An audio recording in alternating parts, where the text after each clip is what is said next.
1992 жылы әкем Нұрсұлтан жеке шаруашылық ашамыз деп, сол тұяқ деген жерге бөлініп шықтық. Әке кезінде совхоздың жылқысын бағып, мойнына мал мініп, абақты аралап келген адам еді. Әулетте 14 боламыз, 9 ұл, 5 қыз.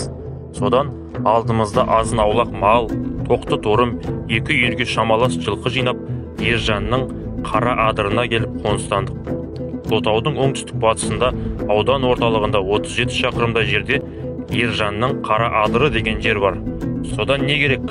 Тұяққа келіп орналастық. 1992 жылдан 1997 жылға дейін бақандай 5 жыл бойы жылқыға құлын, сиырға бұзау, қойға қоз ермеді. Қысқасы 5 жыл қасқыр бақтық. 1997 жылдың мамыр айы болатын. 1961 жылы туған аңшы ағам Қасқырбай, жүр, жортық байтайық деді. Бұл құралай салқыны басталған уақыт болады. Содан бестің шайының уақыты. Ағам екеуміз 2 атқа мініп, бір кесе қымыз ішіп алып, бір мелкашка, бір 16-шы оңғылы мылтықпен Ержанның Қара Адырын бойлап, Қазантау бағытына жүріп кеттік. Ағамның астында бәйге қосып жүрген күрең қасқат. Содан таудың табанына ілігіп, бір төбеден ағам дүрбі сала бастады. Біршама уақыт маңайында дүрбілеп отырып, «Ей, ана 2 сайдың аяғы қосылар тұста, бір топ қарағанның жанында бірдеңе аңғараңдайды. Мұнда жақындап барып тағы көреміз, жүрейік» деді. Менің қолымда 16-шы мылтық, оңғысында бір оқ, 5-еуі қалтамда. 2 төбені асып 600-700 метр жобасында тағы дүрбі салдық. Әлгі ағарғанға ағам талай жыл аң аулаған кәнігі қары құлақ аңшы. Дүрбін салды да тез ала қойды көзінен. «Мә, қара» деді. Түрі бұзылып кеткен. Мен де көзімді уқалап әлгі дөңгелек үстелдің бетінде болып аңғарып жатқан жерге дейін дүрбіз жібердім.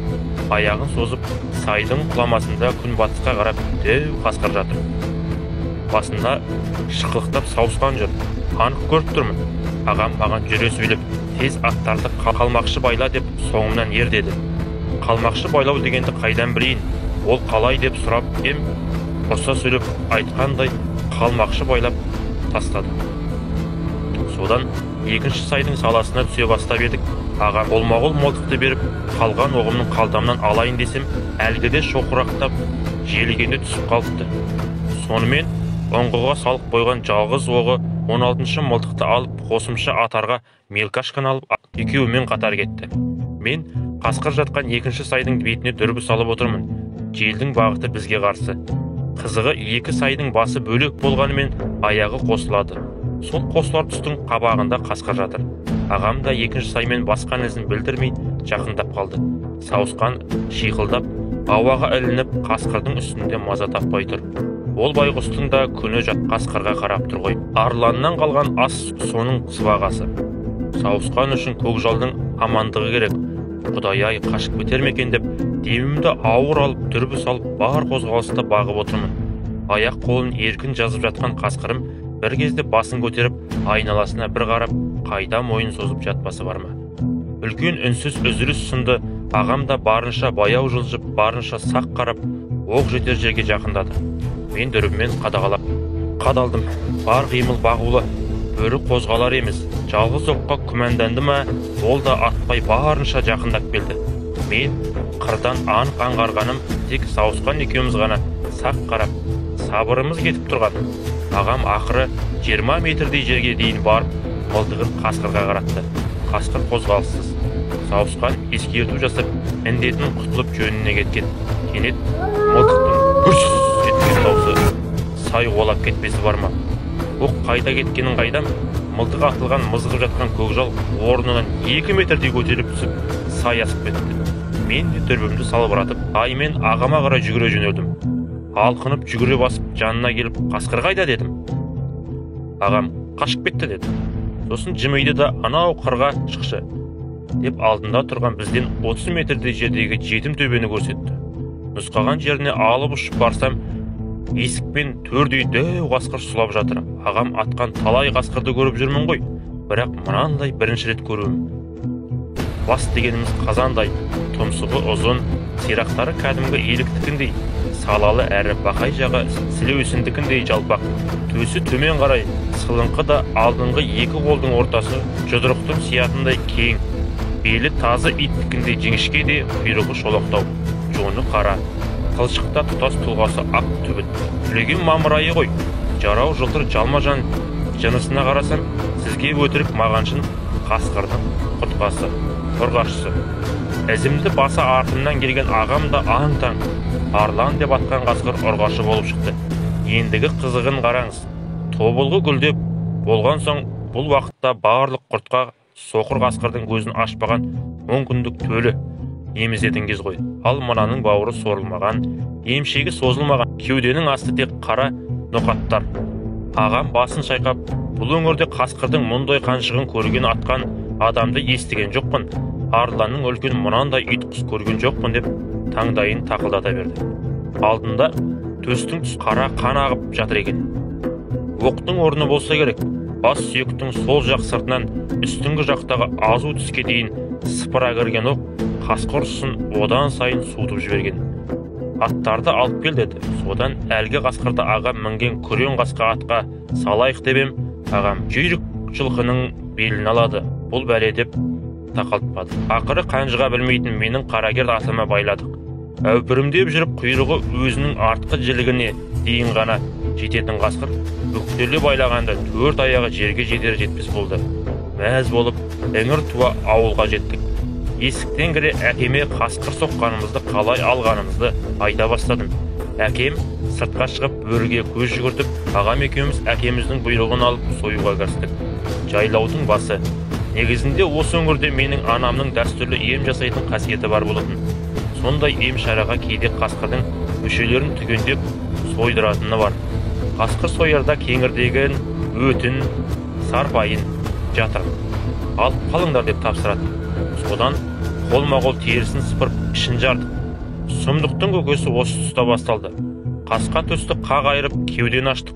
Төстен төмен қарай сырғытып, кәдімгі қазақша қазы тілгенде етіп, желін майға жеткізіп, ішін аудардық. О, ғажап! Ішінде артық ештеңе жоқ. Анау өңештен басталған білектей қып-қызыл кеңірдек асқазанға келіп, жалғанғанда асқазаннан шығып, тік барып сыртқа шығатын тоқшек болып тұтасып кеткен. Бұрын сойып жүрген басқа қасқырдың ішінде едім қайырымы жоқ, ащы шек дейтіндер түк жоқ. Анау ауыздан басталған жуан оқтаудай ішек асқазан арқылы артына бірақ өткен. Түк түсінсік бұйырмасын. Қан-қан қолды жумастан үйге жүгіріп кіріп, әкеме айттым. Ол кісінің де ықыласы ауып ере шықты. Көзіммен көріп басын шайқағаннан басқа ештеңе айтпады.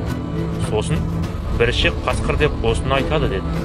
Ағам екеуміз әкемізге бір, алдымыздағы олжыға бір қарап, союды әрі жалғастырдық. Екі құлақтай, екі өкпесі де үлкен екен. Сонымен ерекше қасқыр сойып жатқанымызды түсініп, әр мүшесіне үлкен мән беріп жалғастырдық. Әне-міне дегенше күн де батты.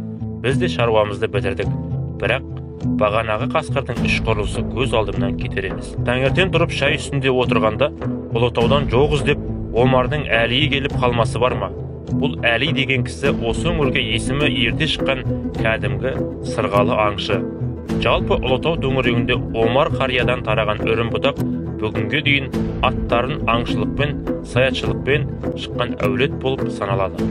Содан есен саулық сұрасып болған соң шай үстінде қарияға кешегі қасқырды қалай атқанымызды, атқа қалай артқанымызды, қалай сойғанымызды, сойғандағы көрген сұмдығымызды айттық. Ақсақал бізді үзбей тыңдап болып, қарақтарым, алған қасқырларың бір ішек деді. Тыңдаңдар мұқият. Мұндай бір ішек қасқыр өте сирек кездеседі. Бұл жүк құрмайды, қармайды, күшіктемейді. Бұл тек қырып жоюға жаралған. Жегенін тастап, жемтік қылып, қайта айналып жемейді. Ашыққанда олжасына қуып жетіп, жұлқы жеп кете береді. Тістеген жерін бір асымет алып кететін сондай қайратты, қаһарлы болады.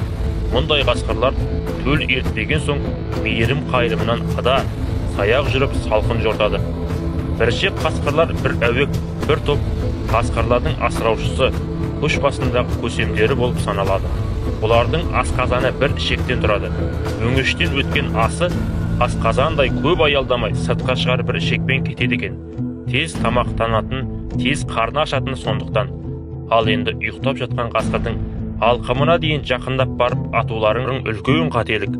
Шамаларың келгенше құсты ұшырып, аңды жүгіртіп атыңдар. Ұйқыдағы қасқыр оқ дарғанша өздеріңді мерт қылуы мүмкін, деді қария.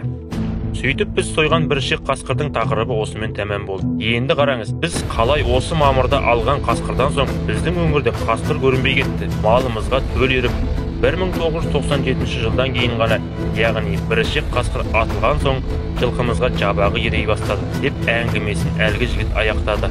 Төлеген Жамановтың Facebook парақшасынан.